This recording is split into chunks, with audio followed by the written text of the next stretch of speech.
just a quick preface here. This interview took place 12 days ago now, so any reference in this interview to Logan Paul or Logan Paul controversy is in reference to the events that transpired around the first of the year, the Japanese forest, not at all referencing the more recent Logan Paul controversy and subsequent demonetization of his channel. None of that is referenced because that all happened after this interview took place. While I would love to know more specifically what's going on with YouTube with these recent events, unfortunately, this interview took place before they happened. Hope that's clear. Okay, here's the interview. All right, welcome. Have you ever made a YouTube video before? No, it's my first one. I'm always very vocal with what I see as YouTube's strengths and YouTube's shortcomings. And around Christmas and New Year's, when all the Logan Paul stuff was going down and there was a lot of criticism of YouTube's PR and everything else, I emailed Robert here and said, why not use the platform as a way to communicate YouTube's positions on these things and its outlook for the future? And he said that's a great idea, and this is sort of a first stab at that. He offered, thank you, to come on my YouTube channel and talk about the future of YouTube and answer whatever questions I had. Is that fair? That is absolutely fair, and I'm so happy to be here. So thanks for it. It's actually your idea. It wasn't my idea. It was yours. Trying to be generous. And it's risky, but hey, that's what you guys do. Risky stuff every day. Tell us who you are. I think most YouTubers, when they think of YouTube leaderships, they know Susan, but people don't know you. So who are you and what do you do? Sure. So I'm Robert Kinsel. I'm Chief Business Officer of YouTube. And in my day-to-day job, I'm responsible for all of the YouTube creators and content partners who are making their living on YouTube and creating amazing audiences. So all of your problems are my problems. All of your wins are my wins. So we are tied at the hips, and I just love what I do. I think most people's questions have to do with the Logan Paul controversy because it's still very, very fresh. Mm-hmm. And to lead that off, I'm curious, what's it like for you, and then what's it like inside of YouTube when something like that or any of the previous controversies happen? Is there a protocol in place? Yeah, I mean, we have, depending on the severity of the issue at hand, we have escalation processes that take place. And we're looking at how this works against the guidelines, the community guidelines that we have set on YouTube, which really help operate an open platform like ours. There's quite a lot of work that goes on behind the scenes that the rest of the world doesn't see. How did it land on the homepage? I think you have there are no simple answers to that, except that there was a lot of interest in that video. There were a lot of searches for it all around the world on YouTube, and it ended up there. I think it was 9 days between it happening and you guys responding to it. How do you do better? So we actually we had a press reply the next day within in less than 24 hours, but our social response was delayed. And so what we were working on is we were trying to formulate our response, and of course, with Logan and a lot of his projects for original productions, there are hundreds of people involved, people whose paychecks depend on it. So we don't want to make a rash decision that impacts so many people's livelihood. It's not just Logan; it's many other people across multiple projects. However, we do want to be much faster. We're looking at those processes, and we want to be much more active. There was a line in that statement you guys put out on social that said,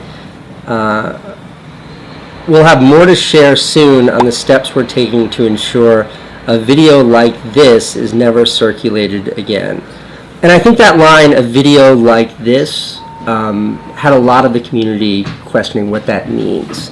And this is a bigger question, which is, how do you balance kind of being the thought police, saying this is okay and this is not, versus free speech, which is what YouTube has stood for so much so. And you're hitting the nail on the head, which this is one of the hardest things. Scaling openness, developing standards, making sure that users feel safe, creators feel safe, and advertisers feel safe. Obviously, this video was not something that, and I don't think anyone is proud to be associated with. But we think that the more we develop our community guidelines, the more we hone them and develop our standards along those lines, we think we can get there. Culture, YouTube culture. I've noticed sort of in the last year plus, drama would be the descriptor I'd use to really drive the culture of YouTube. What do you think of that? Drama. Are you talking about the drama you create? I'm a part of the problem with this, but drama is rewarded with views. Drama is rewarded with attention. Drama is rewarded ultimately with dollars. And I think a lot of that is what eventually sort of metastasized into the kind of sensationalist content that let things like the Logan Paul controversy happen. Yeah. How does YouTube affect culture to I'm talking about the incentives and disincentives for that. We're thinking very deeply and every single day now on how do we create the right incentives and disincentives for creators to do the right thing on YouTube. And that means a lot of different things. That means do the right things for advertisers, do the right things for their users, for the platform organically, and not chase sensationalism, not chase views for the sake of views, not use drama for the sake of views, and not use drama at our expense for the sake of views, right? So what's at heart for us is that we deeply care about the creator ecosystem. That's my job. If you don't succeed, we don't succeed.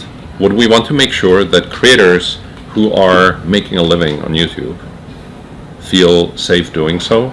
That there's no gaming, basically. That it's just all about like doing the right thing, and it is our job to set those guidelines in place and incentives in place.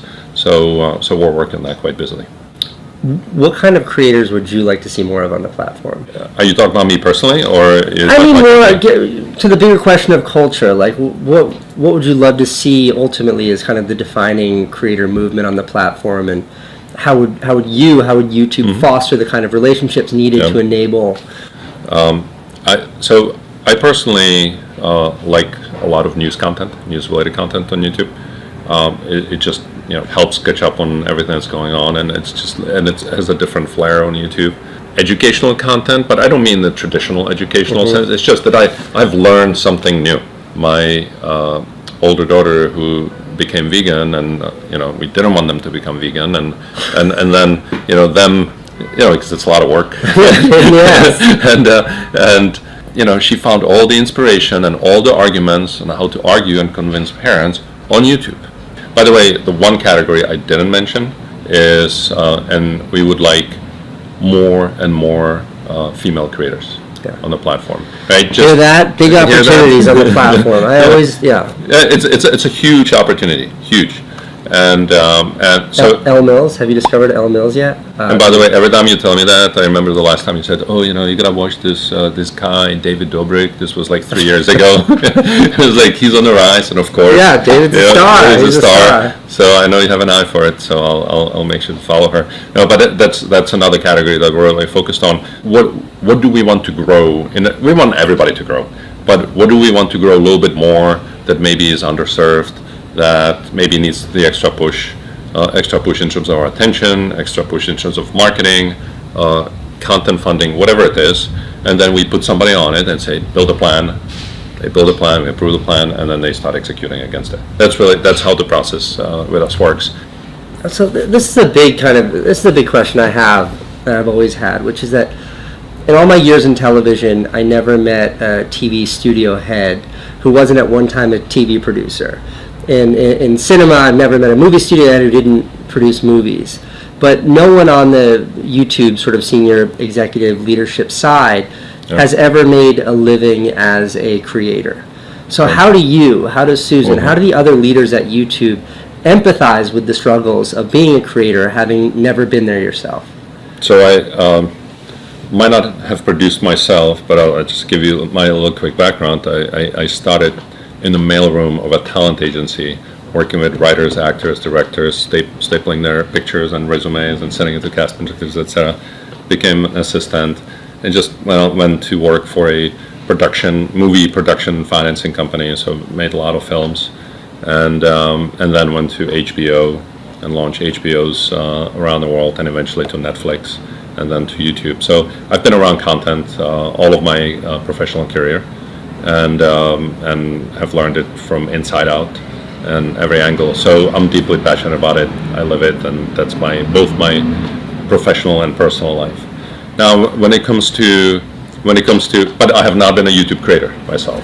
When you think about YouTube, it's really a massive platform. It's a it's a massive technological feat. And what you really need is people who are incredibly proficient at building an infrastructure on a unprecedented level all around the world, of ingesting 450 hours of video every single minute, streaming a billion hours a day in HD quality. So what our company has to do is sort of marry the technological prowess with content prowess together, and do it at scale. The changes in the partner program. So you have to have 4,000 hours of watch time, 1,000 subs to monetize. A question, or something I saw a lot on Twitter, was new or tiny YouTube channels seeing that as tremendously discouraging. So Yeah. how do you respond to that? So we don't succeed unless you succeed. If there are no great creators, there are not going to be enough users, there's not enough advertisers. It doesn't work. So we think that this level is high enough for us to learn about the partner, so that we can turn ads on them and not disappoint advertisers. And at the same time, that it's not so far out that it will be untenable and unreachable for them. We want as many creators monetizing, but we also want to make sure that everybody who's monetizing is doing the right thing and is protected. Because if somebody doesn't do the right thing and are in there, and advertisers react in a certain way, then all of you get punished. And that's not a good outcome, because then you don't succeed, we don't succeed. Nobody's happy. About monetization, when you guys made the changes that were made in response to Adpocalypse, there was a lot of frustration, expressed on social media.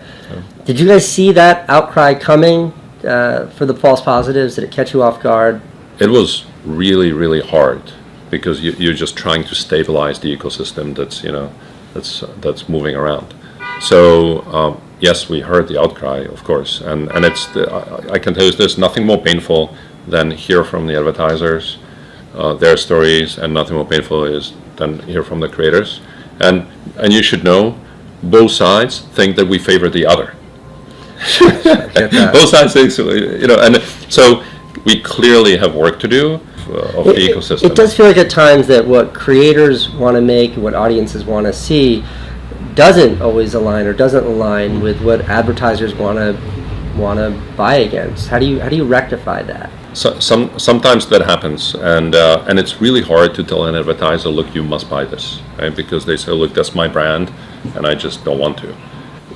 That's their choice. One of the things that we worked really hard on last year was our yellow monetization icon, because that really, which I know might have been painful and work, but it was something that helped us reduce false positives by 30%. It was really impactful. Suddenly getting the input from creators saying, look, this was not correct. Everyone who participated in that. Let me ask you about the yellow icon, because from the most cynical creator perspective, what it's viewed as is a way of saying, we think this might not be advertiser friendly, so we're going to cut your revenue on it, but we're still playing it. So it's costing you the creator money while we figure this out. And I think that I as a creator found that very insulting. I found that very upsetting. Why do I have to take your algorithm's mistake? Why does it have to cost me money? How does YouTube address something like that at the kind of scale that? Yeah, I remember you calling on this issue. I think it was maybe October or somewhere there. Yeah. And that's when we started to think about let's tell creators that they shouldn't publish them yet, have them unlisted. It gets reviewed, it's scanned, and then they won't go through the volatility. So that has worked. As a creator, it feels like there's a lot of tension between the creator community and YouTube as a company. Is that felt? Do you think it's a fair statement? Is that felt within YouTube as a company?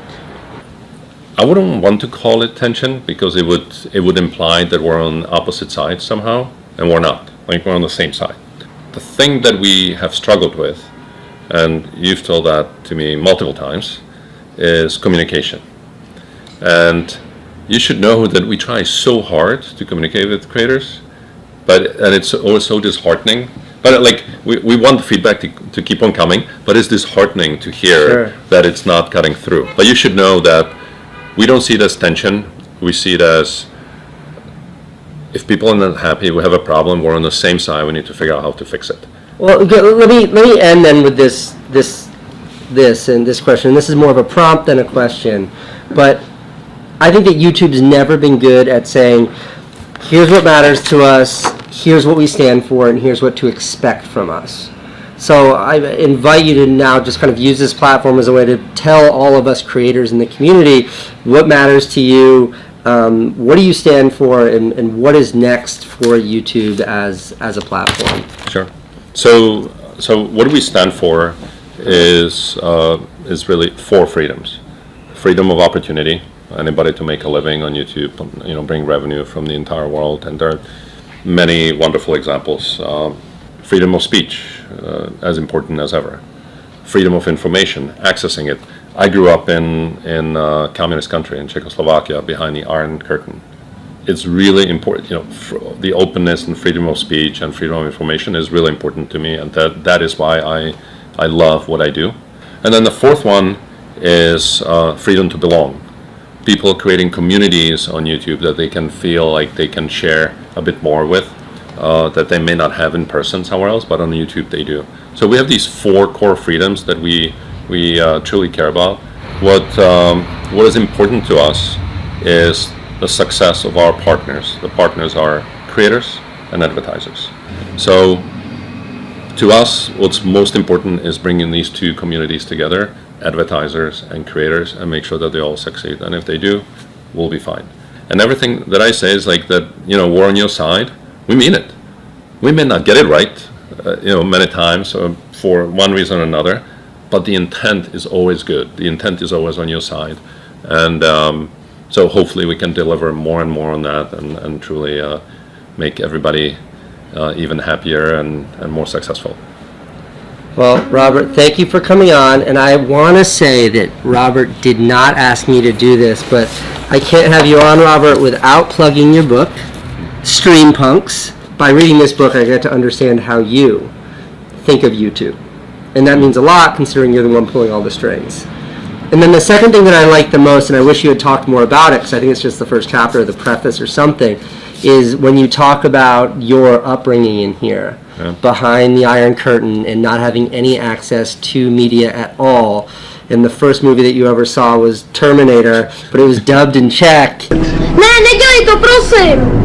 Musím jít, Johne. And understanding that that's where you're coming from, and now that you're in the position you're in, enables me to empathize with you and by proxy with YouTube more. So Thank you, Casey. Thanks for having me here. Yeah, I appreciate it. Awesome studio. This is great. All right. Thanks for watching if you made it that far. I just wanted to put this at the end to, again, thank YouTube, thank Robert for doing this, and then also to encourage YouTube to do more of this. There are a lot of other creators on this platform that I know would love to interview some of the senior management at YouTube, and there is certainly enough controversy taking place on this platform to warrant those interviews. So I know it may not make the most interesting or fun video, but I do think that this is an effective way for YouTube to share what the hell's going on within that company to us, to the community. So thanks, YouTube. Okay, tomorrow I will be back to my regular programming.